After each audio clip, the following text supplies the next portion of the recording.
Kasus Bank Senturi merupakan kasus bank swasta yang cukup fenomenal. Namun apa sih yang terjadi dengan bank ini? Ya, bank ini sudah melanggar etika dalam berbisnis. Pelanggaran yang dilakukan salah satunya yaitu pelanggaran berupa investasi bodong. Sebelumnya, mari kita lihat kronologi kejadian Bank Senturi ini.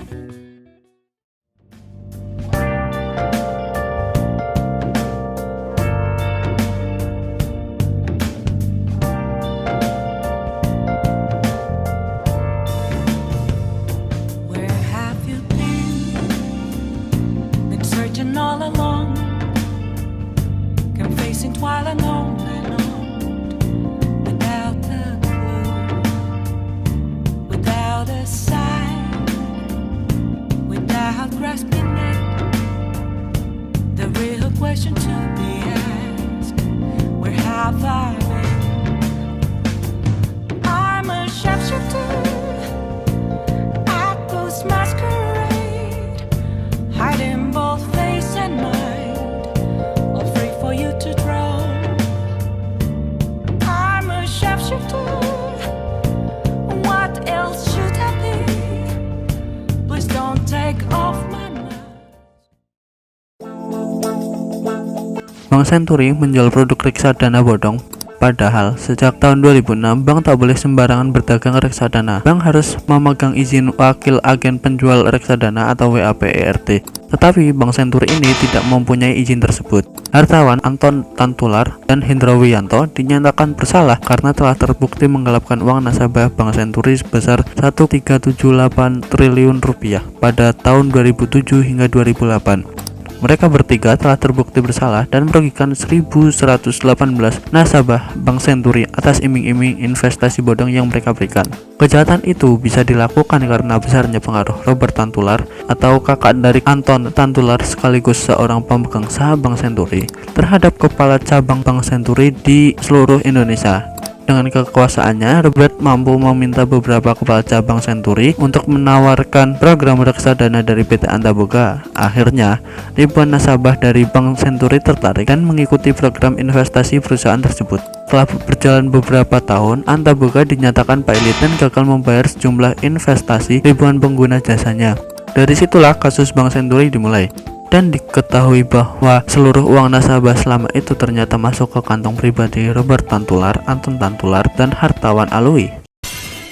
Berikut merupakan pihak-pihak yang terkait kasus tersebut. Robert Tantular, Haisam Alwarok, Rafat Ali Rizvi,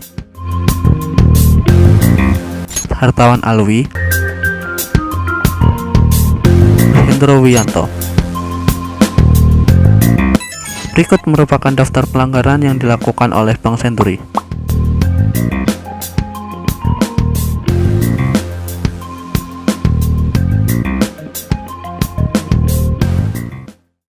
Berikut merupakan dampak dari pelanggaran etika bisnis tersebut, yaitu Bank Senturi mengalami kalah keliring, sehingga nasabah kehilangan uang investasi, tidak dapat melakukan transaksi perbankan baik tunai maupun non-tunai, dan uang nasabah tak dapat dicairkan baik melalui teller maupun ATM. Yang kedua, LPS mengambil alih 90% lebih saham Bank Senturi yang kemudian berganti nama menjadi Bank Mutiara. Kini, LPS resmi mengalihkan saham PT Bank Mutiara Tbk sebesar 99% kepada perusahaan investasi asal Jepang, Citras. Lalu yang ketiga, dampaknya dalam skala nasional menyebabkan krisis kepercayaan terhadap Bank Indonesia dan perbankan Indonesia. Dan dampak yang keempat adalah pemecatan seluruh pengurus Bank Senturi. Jika dikaitkan dengan materi etika bisnis, pelanggaran di kasus ini antara lain: yang pertama, tidak sesuai dengan teori utilitarianisme. Menurut teori ini, suatu perbuatan adalah baik jika membawa manfaat, tapi manfaat itu harus menyangkut bukan saja satu, dua orang, melainkan masyarakat sebagai keseluruhan. Bank Senturi tidak menggambarkan utilitarian, di mana beberapa pihak diuntungkan, sedangkan pihak lainnya yaitu masyarakat pada umumnya dan nasabah pada khususnya reksadana dirugikan. Lalu yang kedua, konsep hak dan kewajiban. Bank Senturi selaku pengelola tidak dapat memenuhi kewajibannya, sehingga hak nasabah tidak dapat dibayarkan karena kalah clearing akibat adanya penggelapan dana nasabah oleh manajemen bank yang bersangkutan. Keadilan menurut John Badrick dan Manuel Velasquez antara lain yang pertama, keadilan distributif, keadilan retributif, keadilan kompensatoris, keadilan individu, dan keadilan sosial. Ditinjau dari segi keadilan distributif, kasus Bank Senturi masih jauh dari kategori adil, di mana tidak adanya distribusi yang adil atas keuntungan investasi yang diterima nasabah. Beban tanggungan yang dinasabah lebih besar akibat kekhawatiran dan pertanggungjawaban yang belum jelas dari pihak bank atas investasi bodong yang ditawarkan pada para nasabah. Dari segi keadilan kompensatoris, keadilan kompensatoris bermaksud apabila seorang melakukan kesalahan harus memberikan kompensasi atau ganti rugi kepada pihak yang dirugikan. Dalam kasus Bank Senturi ini, Robert Tantular justru malah berusaha kabur ke Singapura. Ditinjau dari keadilan sosial, keadilan sosial terlaksana jika hak-hak sosial terpenuhi. Namun dalam kasus ini, hak-hak dari nasabah tidak terlaksana. Di antaranya, tidak kembalinya uang nasabah, tidak diterimanya bunga atas investasi dari reksadana Antaboga. Terakhir, nasabah tidak bisa melakukan transaksi perbankan.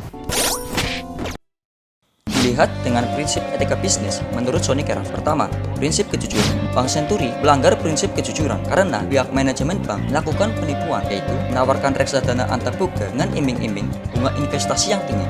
Kenyataannya, Bank Senturi tidak mampu membayarkan investasi dan bunga tersebut. Kedua, prinsip saling menguntungkan.